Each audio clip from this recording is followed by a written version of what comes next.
actúa en nosotros los creyentes. La Escritura dice que ella es la antorcha, que era un lugar oscuro hasta que el día está hecha y el lucero de la mañana salga o nazca en nuestros corazones. Creemos eso. Padre Santo, te ruego en el nombre de Jesús, guíales a nuestros corazones esta mañana por medio de tu palabra, que tiene poder para sobreedificarnos y darnos herencia entre los santificados. Nosotros creemos que tú eres poderoso, que tu palabra es vida, transforma. Tu palabra cambia corazones. Es como martilla que rompe la piedra, es como fuego que quema el corazón. Es más fuerte que nosotros. Ella, Señor, creó todas las cosas. Por tu palabra fueron hechos los cielos y los cielos de los cielos y todo el ejército de ellos. Y fueron creadas la tierra y sus habitantes. Y hoy, Señor, nos encomendamos a tu palabra y a la palabra de tu Hijo. Háblanos, instrúyenos en la verdad. Redargúyenos, repréndenos, exhórtanos con toda doctrina y paciencia. Te lo pedimos creyendo en el nombre de Jesús. Amén y amén. He titulado el mensaje de esta mañana lo que llena la mente. Lo que llena la mente.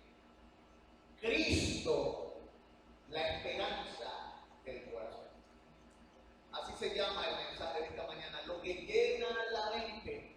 Cristo, la esperanza del corazón. Y es que en las Escrituras el Señor quiere que tú entiendas, y así lo entendieron los apóstoles de nuestro Señor Jesucristo, que Cristo es nuestro refugio seguro. Tal vez tú te sientes hoy inseguro, tal vez hay algo que ponga temor en tu corazón, pero yo quiero que tú sepas en esta mañana que Cristo es nuestro refugio seguro. Pero nos tenemos que preguntar, ¿refugio seguro de qué? ¿De qué es el refugio seguro? Pues primeramente, Él es nuestro refugio seguro de la maldición y de la ira de Dios. Primeramente es nuestro refugio seguro de la maldición a causa del pecado y de la ira de Dios. Vaya conmigo al libro de Juan, el Evangelio según San Juan. Voy a estar leyendo el capítulo 3, versículo 36, y luego voy a leer Romanos capítulo 5, versículo 9. Y veamos cómo Jesucristo es nuestro refugio seguro de la maldición y de la ira de Dios. La Biblia dice en Juan 3, 26, hablando el Señor, dice: el que cree en el Hijo tiene vida eterna. Fíjense que no lo pone en tela de duda. No dice que tendrá. El que cree en el Hijo tiene vida eterna. Pero el que rehúsa creer en el Hijo no verá la vida, sino que la ira de Dios está sobre él. Esto es una afirmación fuerte, pero la Biblia le enseña: creer en el Hijo es vida. Rehusar al Hijo es seguir el camino de la muerte. La ira de Dios, según las Escrituras, arde sobre todos aquellos que tienen poco o ninguna estima de su Hijo. Eso es lo que está diciendo ahí. La ira de Dios se derrama sobre aquellos que tienen poco o ninguna estima de su Hijo. Estimar significa valorar, apreciar, amar, reconocerlo como necesario y vital. ¿Sobre quién se derrama? Dice el texto: sobre el que rehúsa creer en el que Dios escogió como Salvador para perdón de pecados, en Jesucristo su Hijo. Y lo dice ahí claramente en el texto. Esto significa que no podemos abusar de la doctrina o la enseñanza del amor de Dios para justificar la incredulidad. No podemos decir: Dios es amor, así que no importa que tú rechaces al Hijo, Él como quiera te va a pasar la mano. Eso no tiene sentido. Pónganse en el lugar del padre. Si usted tiene hijo y alguien le menosprecia a su hijo o tiene poco a su hijo, ¿cómo usted se siente con respecto a esa persona? ¿Cuántos aquí tienen hijos? Imagínense que alguien escupa, pisotee y no valore aquello que usted ama. Si yo hiciera eso, ¿cómo usted me vería? Mira, hay una hermana como que. Y sería lo natural. El padre ama al hijo. Lo entregó por nosotros, pero él lo ama. Él lo entregó para que creyendo en él tengamos vida eterna. Pero muchos rechazan al hijo y dicen, no, el hijo no vale nada, no es necesario. Me tienen que aceptar a mí en mis propios términos. Pero entonces nosotros tenemos una naturaleza que tiende a despegarse de las cosas de Dios. Queremos presentarnos delante de Dios con una mente que muchas veces nos ala a la mano. El ser humano por lo general le gusta el pecado. De allí la necesidad de encontrar en el Hijo refugio del juicio justo de Dios por haber rechazado a Dios. Miren lo que dice la Escritura en Romanos capítulo 5, versículo 9. Pues mucho más estando ya justificados en su sangre, por él seremos salvos de la ira. ¿Por qué seremos salvos de la ira y de la condenación? Por la sangre.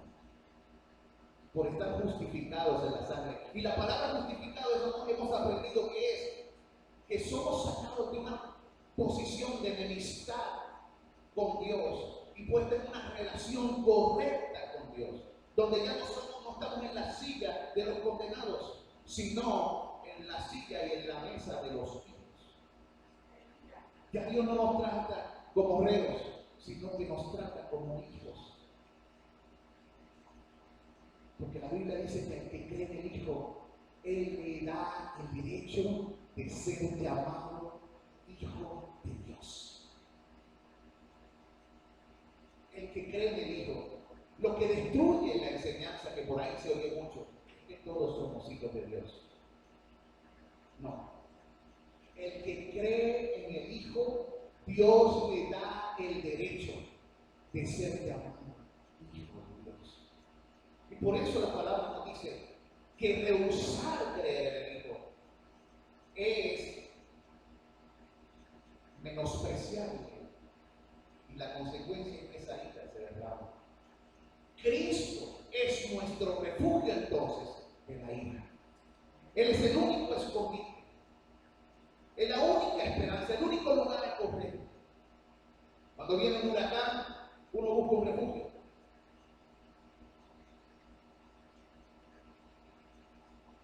Pero Dios es una tormenta tipo terremoto. Él conmueve todas las cosas. Y Él ha dicho que el único lugar seguro de refugio se llama Jesucristo. Su Hijo un día dijo, yo soy el camino, yo soy la verdad y yo soy la vida. Nadie, pero nadie tiene el Padre sin esa verdad. Ahora, Cristo no tan solo es refugio de la ira, Cristo también es refugio, el refugio secreto del pecado. ¿Qué es el pecado? El pecado es todo aquello que nos separa de Dios. Es todo aquello que contradice lo que es justo y recto. Es todo aquello que se desvía de la meta que Dios propuso para nosotros. En otras ocasiones hemos dicho que pecado es el término que se usa en arquería. Cuando tú tomas un arco y una flecha, tú lanzas la flecha. Y si la flecha se desvía y no da en el blanco, a eso se le llama pecado. Pecaste al blanco, o sea, había una meta y no golpeaste el blanco. Cristo es el lugar de refugio. Miren lo que dice la Escritura en Hechos 13, 38 al 39. Luego voy a leer Efesios 1:17. ¿Sabed pues esto, varones hermanos? Hechos 13, 38 al 39. ¿Sabed pues esto, varones hermanos? Que por medio de Él, hablando de Jesús, por medio de Jesús. Se os anuncia perdón de pecados. ¿Ve? Hay perdón en Jesús. Y dice más, en el 39 dice, y que todo aquello de que por la ley de Moisés no pudiste ser justificado, en él es justificado todo aquel que cree. Todo aquel que cree entonces es puesto en una correcta relación con Dios. Creer en el Hijo, entonces se convierte en refugio del pecado. Y en Efesios capítulo 1:7 reafirma el apóstol Pablo esa enseñanza diciendo lo siguiente: en quien tenemos redención, o sea, liberación, rescate por su sangre, el perdón de pecados según las riquezas de su gracia. O sea, la gracia de Dios se derrama a raíz de la sangre que fue derramada. Dios puede ser lleno de gracia porque Él mismo pagó el precio dando a su Hijo y derramando su sangre. Que en la Biblia dice que la sangre de la vida, Él derramó su vida a favor tuyo para que tú no fueses removido o destruido. Él dijo: ve aquí, heme aquí, como sacrificio y ofrenda por el pecado del pueblo. Se presentó a sí mismo. Ahora no tan solo es refugio de la condenación o de la maldición y del pecado, Él también es refugio de la tentación. Cristo es el lugar donde nos podemos esconder cuando somos tentados. La tentación no es pecado, pero nos anima a pecar. La tentación siempre vendrá. Siempre. Continuamente, todos los días. El problema es ceder a la tentación. Y Él, Jesucristo, se nos presenta como la ayuda cuando la tentación es fuerte, como lo dice en 1 Corintios 10:13. Díganlo ahí, 1 Corintios 10:13. Más adelante voy a leer también 2 de Pedro, capítulo 9, donde Pedro habla un poco más de ello. Bien. Miren lo que dice el texto. No os ha sobrevenido ninguna tentación que no sea humana. Pero fiel es Dios, que no os dejará ser tentados más de lo que podáis resistir, sino que dará también juntamente con la tentación la salida,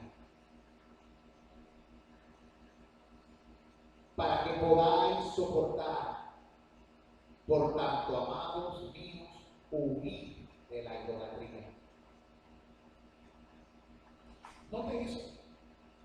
Primero Dios se nos presenta y presenta a su Hijo como aquel que nos libera y nos da salida cuando viene la tentación. ¿Tenemos que caer en la tentación? No. Pero si no nos escondemos en el Hijo y no clamamos al Padre en el nombre del Hijo, con posibilidad caeremos. Pero Dios nos ha dado una salida para ti y para mí, porque Él es fiel, dice, porque fiel es Dios. Ahí lo dice, Él es fiel. Y de momento, luego que nos provee la salida, Él relaciona con eso. Por tanto, amados míos, huid de la idolatría. ¿Cuál es el problema con el ser humano? Que siempre busca hacer las cosas a su manera. La tentación lo que propone es que tú hagas las cosas a tu manera. Noten, la tentación lo que busca es que tú hagas las cosas a tu manera. Y cuando tú haces las cosas a tu manera, ¿qué tú estás poniendo por encima del deseo de Dios? Tu deseo. Y en ese momento tu deseo se vuelve el Dios de tu vida, el gobernante de tus decisiones. Y por eso allí Él dice: huid de la idolatría. ¿La idolatría de qué?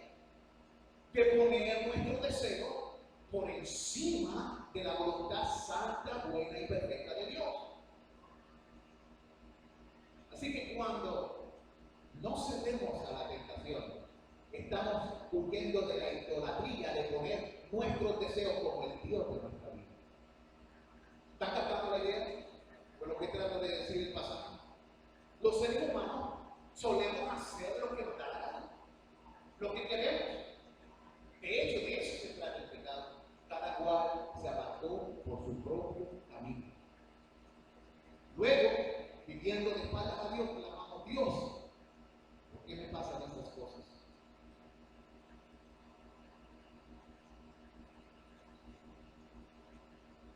Pero Dios nos propone a su Hijo como la fortaleza en contra de la tentación. Miren lo que dice 2 de Pedro, capítulo 2, versículo 9. ¿Sabe el Señor librar de tentación a los piadosos? ¿Sabe el Señor librar de tentación a los piadosos y reservar a los injustos para ser castigados en el día del juicio? ¿Qué sabe hacer el Señor? Él sabe darte salida de la tentación, pero ahí también dice que sabe librarte de la tentación. ¿A quién libra Él de la tentación? A los piadosos. ¿Qué es un piadoso? Ya hemos dicho eso en otras ocasiones. Es una persona devota de Él. Es una persona apasionada por Él. Es una persona que le rinde homenaje, loor y gloria a Él. Eso es un hombre o una mujer piadosa. Y el Señor sabe librar de tentación a los piadosos. Un piadoso es uno que se entrega al Señor. Uno que se entrega al Señor. Pero Dios también nos presenta a su Hijo como la fortaleza en contra de la muerte. Jesús se nos presenta en la palabra como la fortaleza, el refugio secreto en contra de la muerte. Y todos nosotros tenemos la muerte cerca. Nuestro tiempo siempre está recto.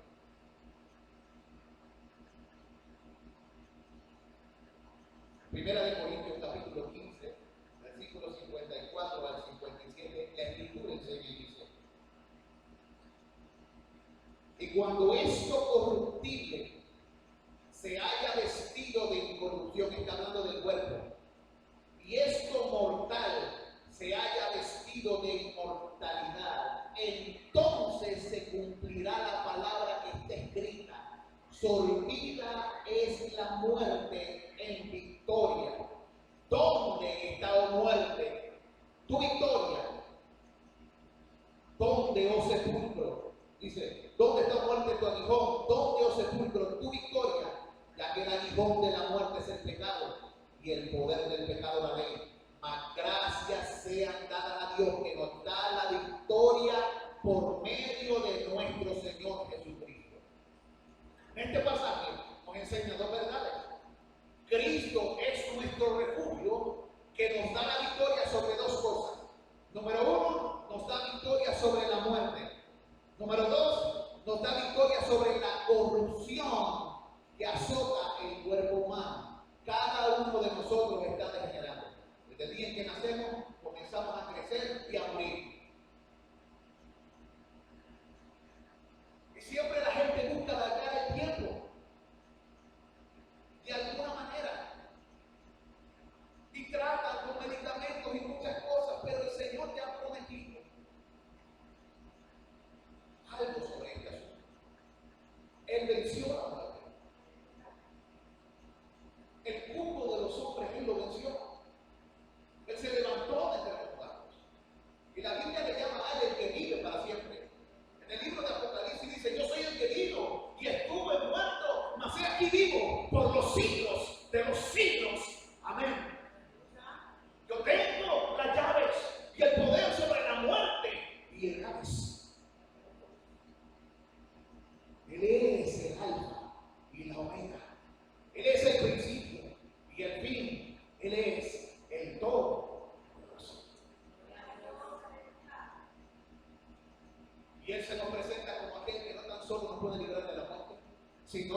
dice ahí, cuando esto corruptible se haya vestido de incorrupción y esto mortal se haya vestido de inmortalidad, Él es el que concede la inmortalidad.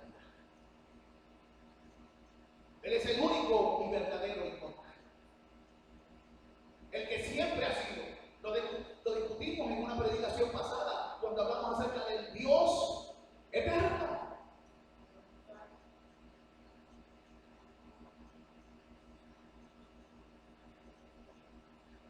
Segunda de Corintios capítulo 5, versículo 1, hablando de este mismo tema, el apóstol dice: porque sabemos que si nuestra morada terrestre, o sea, este tabernáculo se deshiciere, hablando del cuerpo, tenemos de Dios un edificio, una casa no hecha de manos, eterna en los cielos.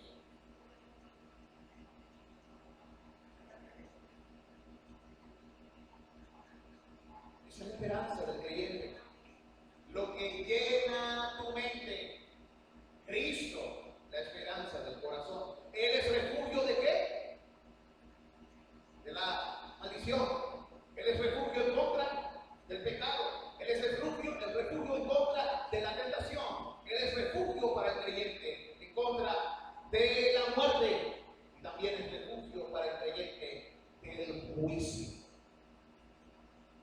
En Juan 3:18 dice: el que cree no es condenado, pero el que no cree ya ha sido condenado porque no ha creído en el nombre del unigénito Hijo de Dios. Así lo dice el texto sagrado. No ha creído. Bien, primera de Juan capítulo 2, capítulo 3, versículo 2 al 3 dice lo siguiente. Vaya conmigo, la Biblia, la de Juan. No el Evangelio, sino la carta.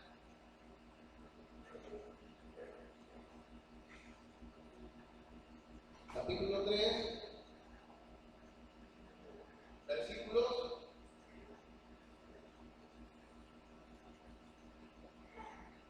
2 y 3.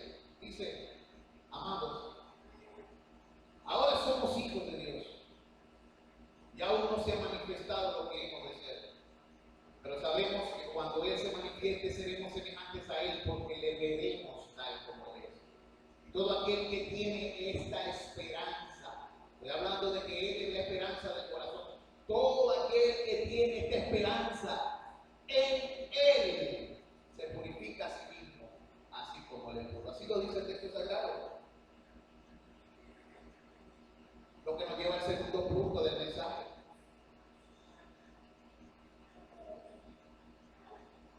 Ya dijimos que Cristo es para nosotros el refugio seguro y secreto.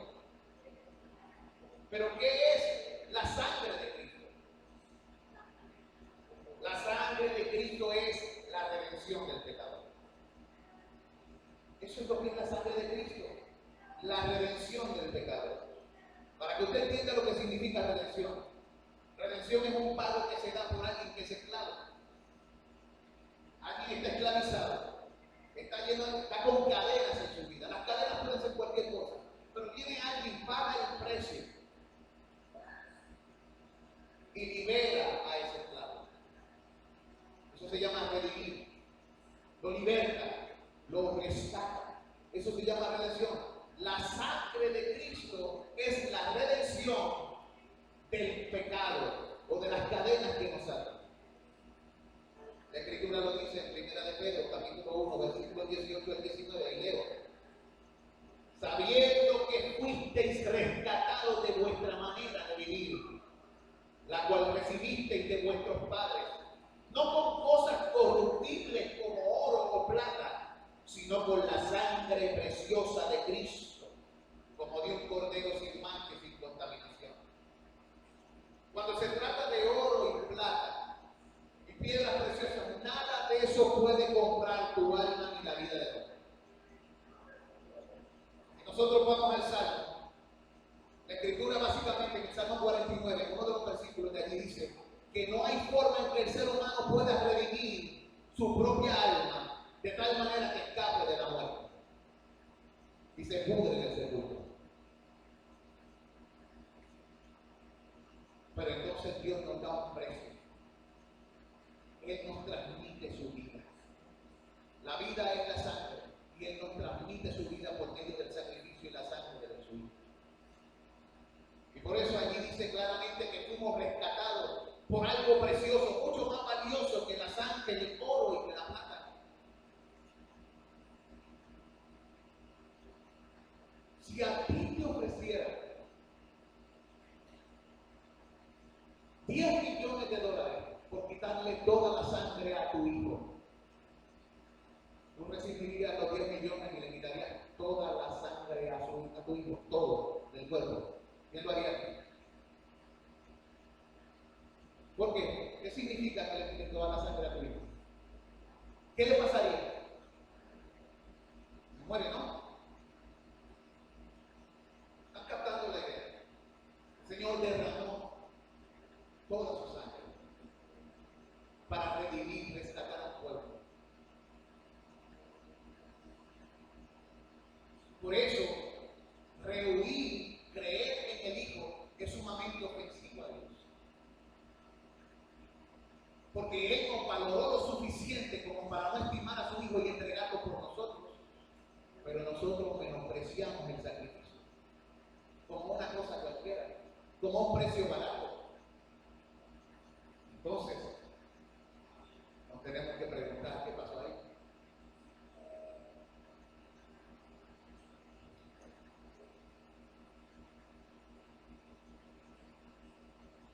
La sangre de Cristo no tan solo es la redención del pecador, la sangre de Cristo es la justificación del creyente. Es el rescate del pecador, pero también es la justificación del creyente. La Biblia dice en Romanos 5, 6 al 9, porque Cristo, cuando éramos débiles, a su tiempo murió por los impíos. ¿Quiénes son los impíos? Eso no es una mala palabra. Impío es una persona que vive de espalda a Dios, sin Dios en su noticia. Es una persona que no le sirve a Dios. Es una persona, puede decir que cree en Dios, pero su vida no lo muestra porque no sigue a Cristo. La Biblia le llama impío o irreverente. En hebreo, esa palabra, impío, se oye un poco más feo. En hebreo significa hijo de Belial.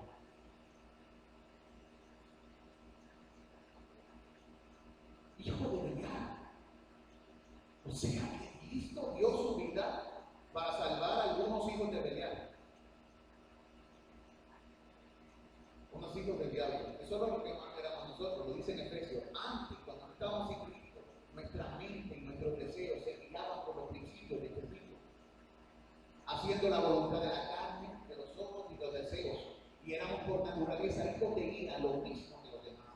Y la Biblia dice que el espíritu de la potestad del aire, el espíritu que opera sobre los hijos de desobediencia, regía nuestra vida. Por lo tanto, es una realidad. Éramos impíos. Pero Cristo se convierte en la justificación nuestra. Porque Él trabaja con nuestro pecado, nos hace parte de su familia y luego nos pone en una correcta relación con Dios, como sigue diciendo el texto.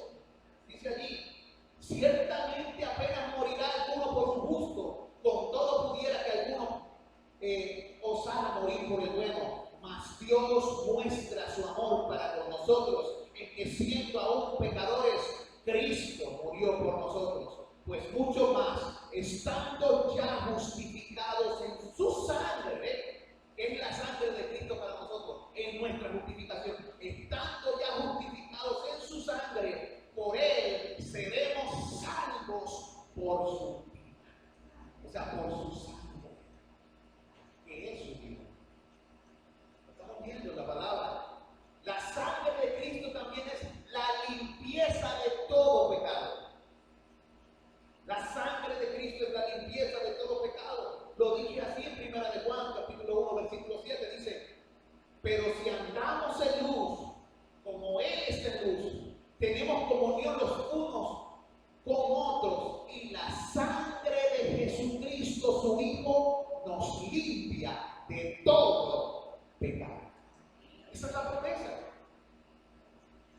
si confesamos nuestros pecados, o sea, nuestras rebeliones, nuestras maldades, nuestra indiferencia a las cosas de Dios. Él es fiel y justo para perdonar nuestros pecados y limpiarnos de toda maldad. ¿Qué lo hace? Él se convierte en la limpieza de nuestros pecados. También lo afirma en 1 de Juan, capítulo 3, versículos de 2 al 3, que fue el que leímos ahorita. 1 de Juan, capítulo 3, versículos de 2 al 3, donde dice, y leo nuevamente: amados, ahora somos hijos de Dios y aún no se ha manifestado lo que hemos de ser, pero sabemos que cuando Él se manifieste seremos semejantes a Él, porque le veremos tal como Él es, y todo aquel que tiene esta esperanza en Él se purifica a sí mismo, así como Él es puro. ¿Y qué nos enseña esto? Que un día la esperanza y la manifestación de los hijos de Dios se cumplirá. Un día usted le verá cara a cara, su cuerpo será transformado y le verá a Él como fue visto por Él, con un cuerpo diferente que está vestido de incorrupción, o sea que no se deshace, no se corrompe. Ahí está la promesa. Y dice, todo aquel que tiene esta esperanza en Él se purifica a sí mismo, así como Él. Su sangre entonces es la que nos limpia de todo pecado. Lo que nos lleva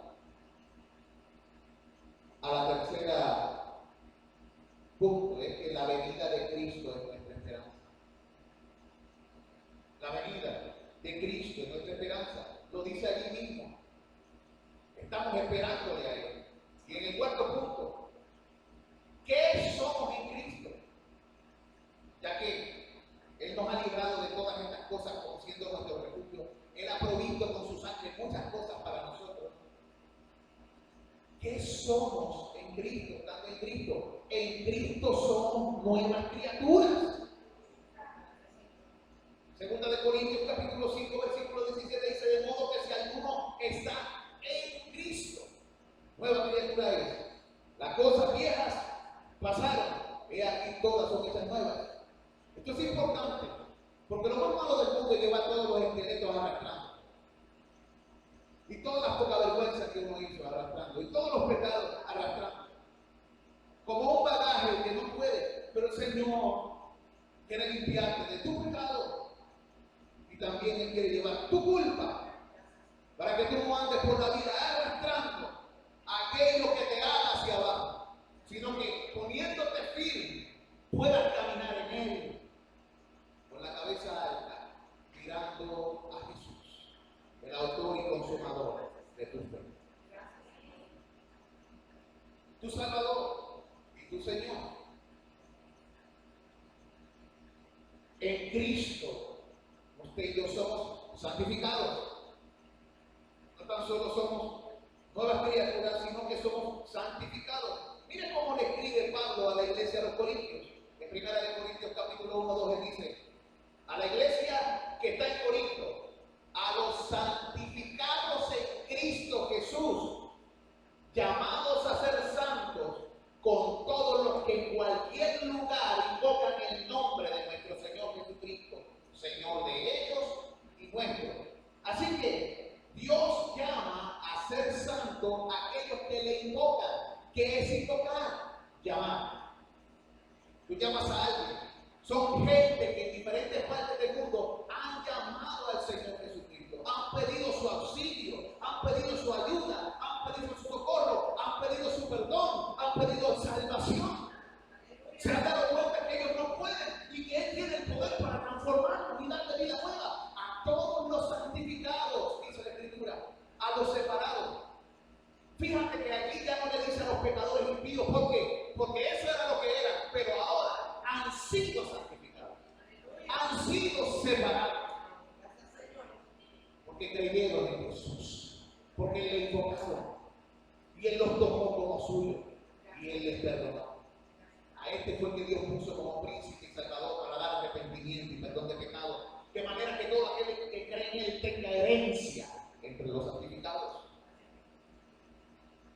En Cristo tenemos paz.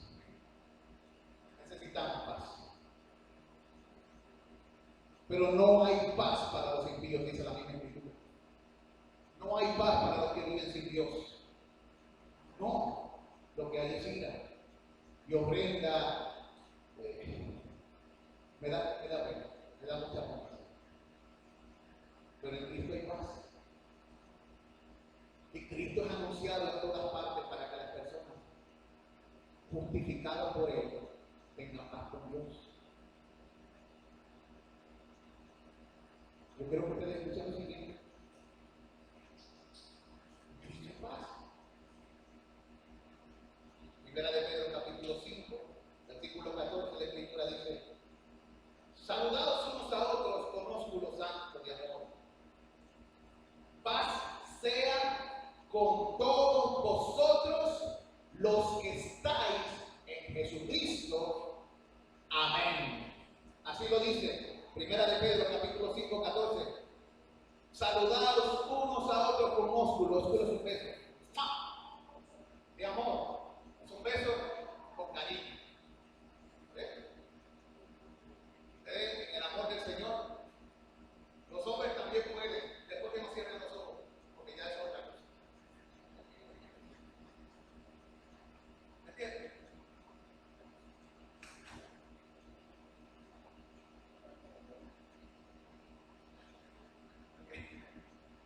Es con ósculo de amor, ¿verdad? Y dice: paz sea con todos vosotros los que estáis en Jesucristo. Así que en Cristo hay paz. Y de momento termina diciendo amén, que significa así es, así será. De hecho, cuando Cristo hablaba decía amén, amén, y luego hablaba. En la traducción hispana obviamente se pone el amén al final, pero realmente en las oraciones hebreas se pone el amén al principio. Amén, amén, que significa desierto, desierto. Desierto, desierto. Y dice que hay paz para los que están en Jesucristo, desierto. Así es. En Cristo tenemos esperanza. Primera de Corintios capítulo 15, versículo 19.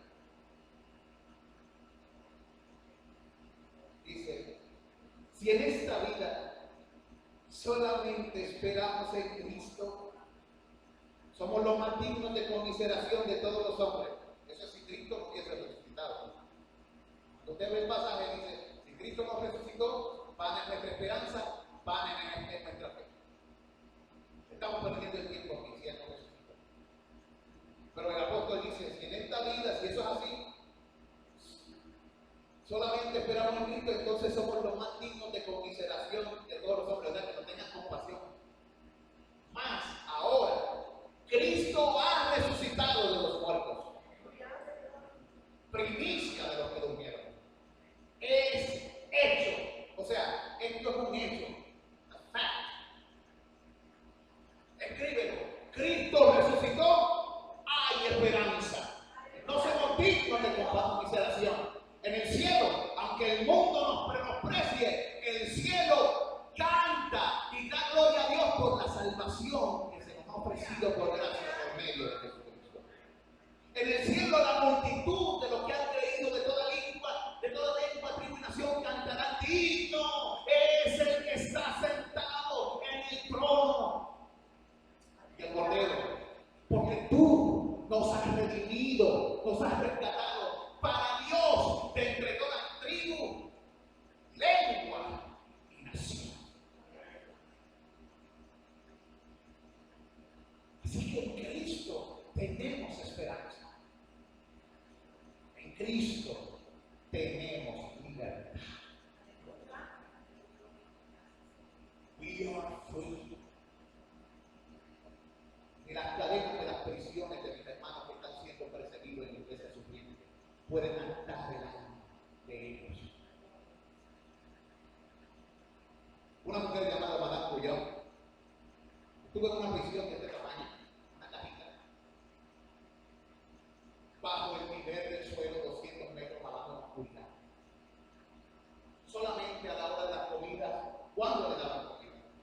le prendía una vela. Ella vivía allí, por 10 años estuvo allí, durmiendo en su propia.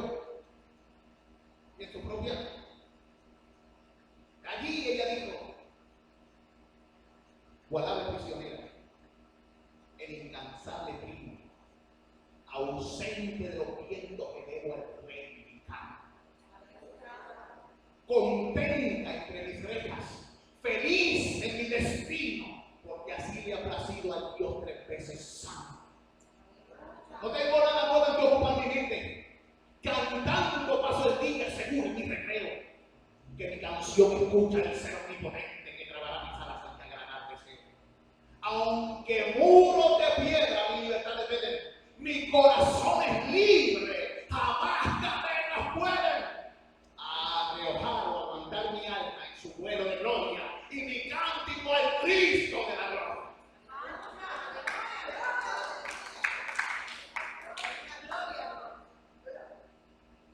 Tener a Cristo es el libre. Mire lo que dice la Escritura en el libro de los Gálatas, la carta a la iglesia de los Gálatas, capítulo 2, versículo 4. Y esto, a pesar de los falsos hermanos introducidos a escondidas que entraban para espiar nuestra libertad que tenemos en Cristo Jesús para reducirnos a esclavitud. Contexto: había unos hermanos que eran judaizantes y querían otra vez volver a la ley de Moisés y hacernos circuncidar y un montón de otras cosas. Pablo le llama a estas personas que se introducen encubiertamente para volverlos a atarlas con las cadenas que Cristo había roto por medio de su muerte en la cruz del Calvario. Ellos tenían lo que se llama la libertad que es en Cristo. Y en Gálatas 5:1, el apóstol más adelante dice: estad pues firmes en la libertad con que Cristo nos hizo libres y no estéis otra vez sujetos al yugo de la esclavitud. Hablando de aquella ley que nos acusaba, que nos señalaba, Cristo murió por nuestro pecado. Él clavó en la cruz el acta de decretos y acusaciones que se nos hacían. Él pagó el precio. Y Él nos exhorta, el apóstol ahí Pablo nos exhorta: estad pues firmes en la libertad con que Cristo nos hizo libres. Y finalmente, faltan dos. En Cristo tenemos triunfo. En Cristo tenemos el triunfo.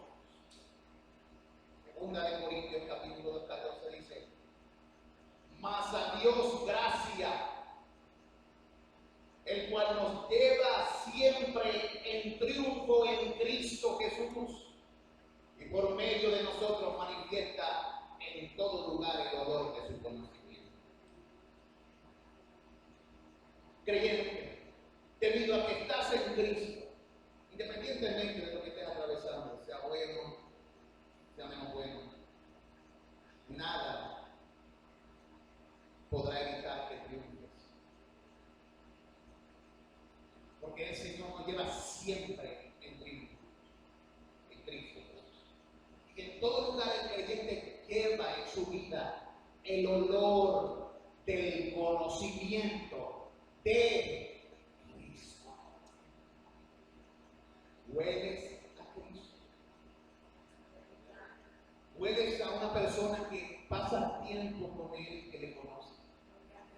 Puede decir como el apóstol: y conocerle a Él y el poder de su resurrección y la participación de su padecimiento, llegando a ser semejante a Él en su muerte.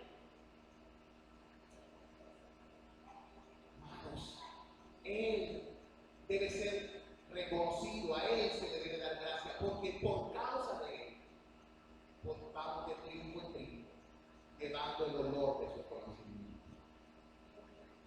Usted, por más débil que se sienta, por más débil que se vea, si su confianza está en Cristo y se ha arrepentido para con Dios de sus pecados y ha puesto su confianza en Cristo, usted es poseedor de todas estas cosas y usted todas estas cosas en Él.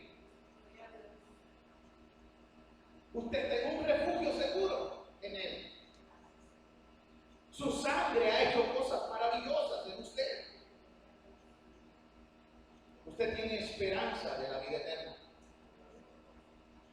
Usted es nueva criatura, santificado, lleno de paz, tiene esperanza, vive en libertad, tiene triunfo y finalmente usted será resucitado.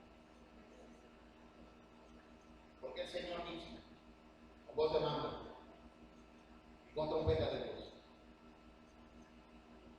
descenderá del cielo.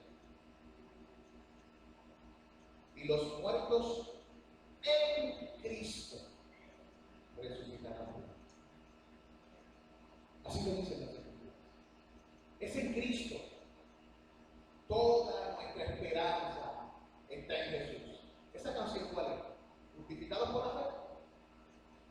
Mi esperanza está en Jesús, en su palabra y en su verdad. Algo así, me cambié la letra porque yo soy experto editando. Pero yo quiero que Robertito me busque esa canción ahí, porque con esa canción nos vamos a despedir.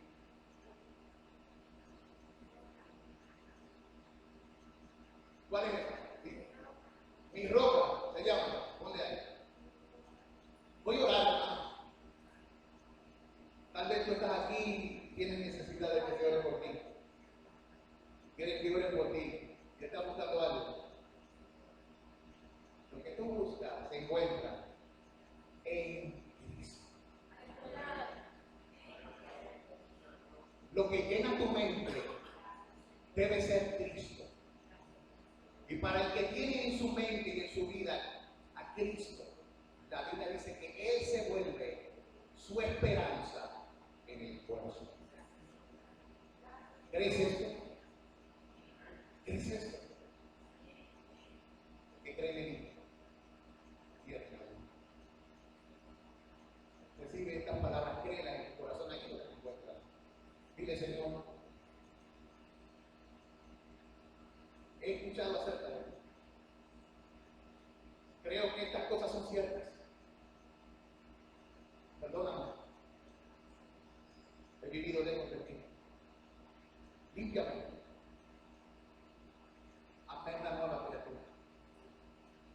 Líbrame de la condenación. Líbrame del pecado. Sé tú mi justicia. Sálvame y límpiame con tu bondad. Señor, y aquí estoy. Díselo. No tienes que pasar al frente como muchos piensan que hacen. Eso no se hacía, eso comenzó hace 300 años. Miles de años eso no se hacía. Yo he visto a mucha gente pasar al frente. Su confesión era falsa, pero tiene que ser real. Puede ser aquí, puede ser allá, puede ser en el cuarto, puede ser en tu casa, pero tiene que ser una entrega real a Cristo. Lo importante es la realidad. ¿Quieres a Cristo? ¿Quieres que Él sea tu Señor y tu Salvador? ¿Quieres que realmente te perdone y te libre?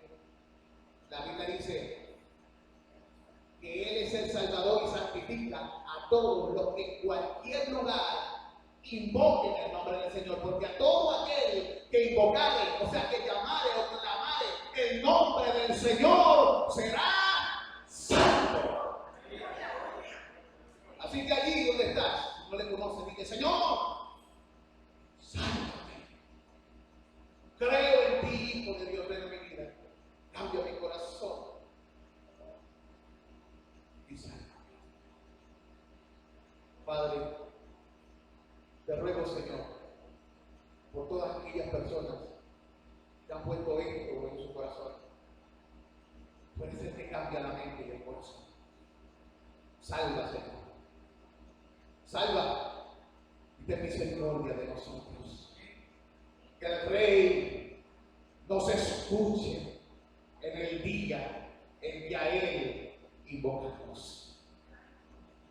Oh Señor, como dice el Señor, en el nombre de Jesús, clamamos a ti por las almas y por la vida, y por los que nos escuchan también por las redes, que estarán escuchando el mensaje. Y por todo aquel que habiendo escuchado ha sido despertado por el poder del Espíritu y la palabra, y ha creído y ha puesto su confianza ahora en el Hijo de Dios, nuestro Señor Jesús. tú escuchas. Gracias, Señor, porque tú transformas. Gracias, Señor, porque tú haces. Gracias, Señor, porque tú eres fiel y verdadero. Por Jesucristo, Dios. Cante conmigo esta alabanza. Y luego se saludan los hermanos uno a otro. Me saludan a la pareja que vino y nos visita junto con Papo, el hermano de Lucia. Y después nos presentamos para que todos le conozcan. Cántale al Señor. El abismo entre nosotros. Leo.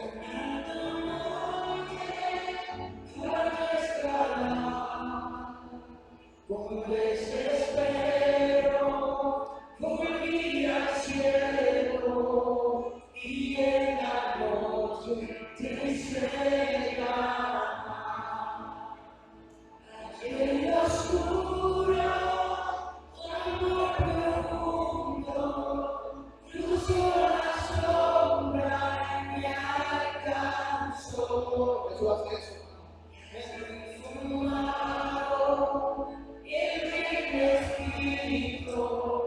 Mi esperanza está en Jesús. Aleluya. Que imagina llega tan grande, tan plena gracia al corazón. El Dios eterno de su gloria, en el pecado es servicio. Yo extrañado, soy perdonado, el Rey del reino Señor hermoso, te pertenezco, mi esperanza está en Jesús. Oh, aleluya, sea que me libertó, aleluya, de la muerte me arrancó, las cadenas quebrantó, Jesús no es santo, mi esperanza está en Jesús.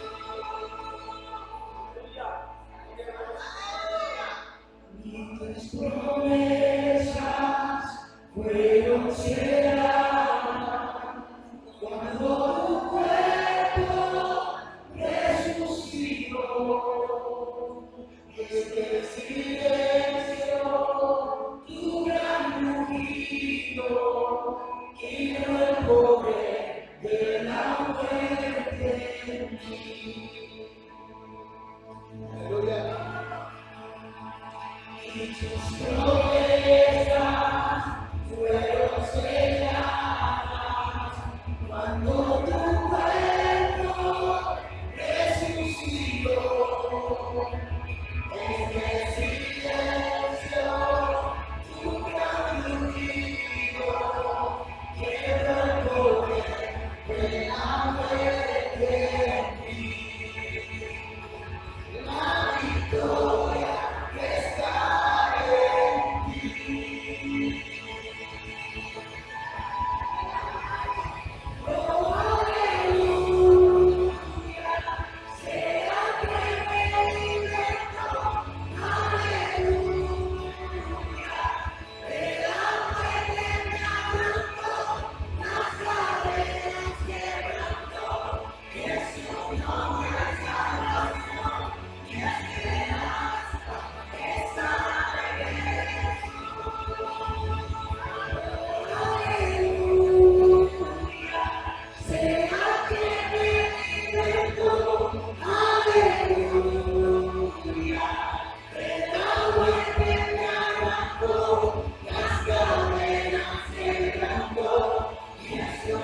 Me pueden presentar Papo, ¿verdad? Es Papo, tú eres Papo, ¿verdad? Es que como tiene la aldea ninja, pues se me hace difícil. Papo es el hermano de Lucy, ¿verdad? Y aquí tenemos a uno que le acompaña. ¿Cuál es tu nombre, papá? Guillermo. Guillermo. ¿Y su esposa? Esmirna, como la ciudad de Esmirna. Aparentemente tu mamá era cristiana, papá. Tu abuela te puso Esmirna, definitivamente. ¿Sabes que esa es una de las ciudades de las 7 ciudades del libro de Apocalipsis? Bien, bienvenidos. Dios les bendiga, estamos aquí para servirles. Si quieren ahorita hablamos. Quiero hablar con ustedes un momentito. Y hermanos, salúdense en el amor del Señor. Los unos a los otros. Salúdense en el amor de Cristo. Dios me los bendiga. La gracia de nuestro Señor Jesucristo sea con cada uno de ustedes.